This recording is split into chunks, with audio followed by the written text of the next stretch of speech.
Hi అండి, అందరికీ నమస్తే అండి. ఈరోజు స్పెషల్ డే, కృష్ణాష్టమి శుభాకాంక్షలు అండి అందరికీ.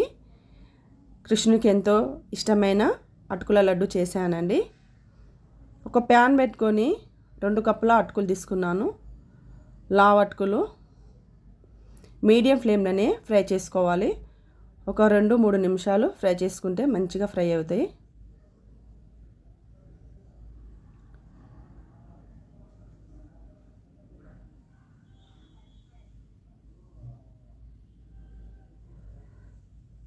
ఫ్రై అయింది కదండి, స్టవ్ ఆఫ్ చేసుకోవాలి. ఒక ప్లేట్లోకి తీసుకోవాలి. నేను చూపించిన విధంగా ఫ్రై చేసుకుంటే లడ్డు బాగా వస్తుంది.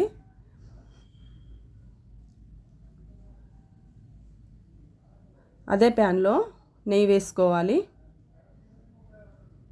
ఒక 2 టేబుల్ స్పూన్ నెయ్యి వేసుకున్నాక డ్రై ఫ్రూట్స్ వేసి వేయించుకోవాలండి. జీడిపప్పు, బాదం పప్పును గోల్డెన్ కలర్ వచ్చే వరకు ఫ్రై చేసుకోవాలి.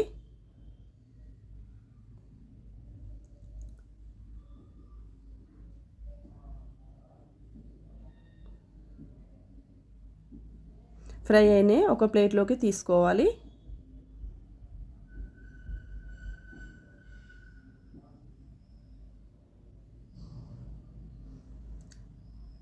కిస్మిస్ వేసి వేయించుకోవాలి.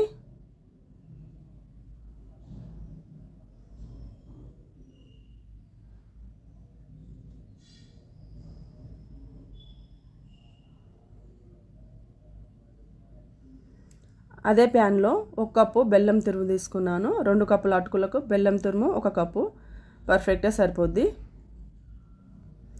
ఇక్కడ పాకం ఏం అవసరం లేదు, జస్ట్ మనకు మెల్ట్ అయితే సరిపోద్ది బెల్లము.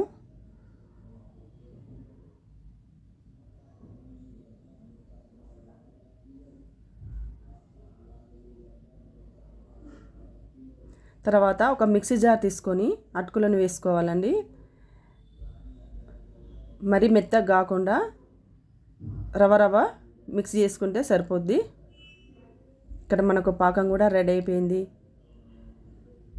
చూడండి, నేను చూపించిన విధంగా రవ ఉంటే లడ్డు బాగా వస్తుంది.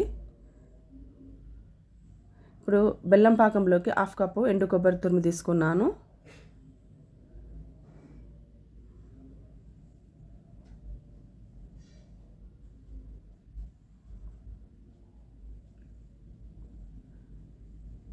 తర్వాత మిక్సీ చేసుకున్న అటుకుల పొడి కూడా వేసుకోవాలి.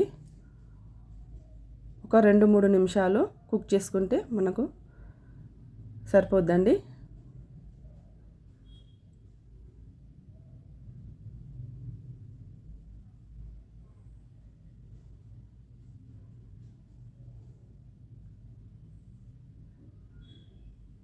స్టవ్ ఆఫ్ చేసుకోవాలండి.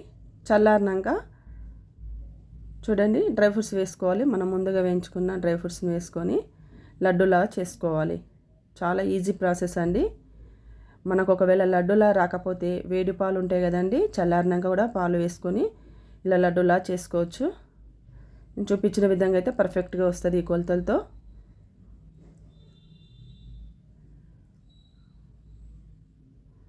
చూడండి, శ్రీకృష్ణునికి ఎంతో ఇష్టమైన లడ్డూ రెడీ. ఫ్రెండ్స్, ఈ వీడియో మీకు నచ్చితే సబ్స్క్రైబ్ చేసుకోండి, లైక్ చేయండి. Thank you watching.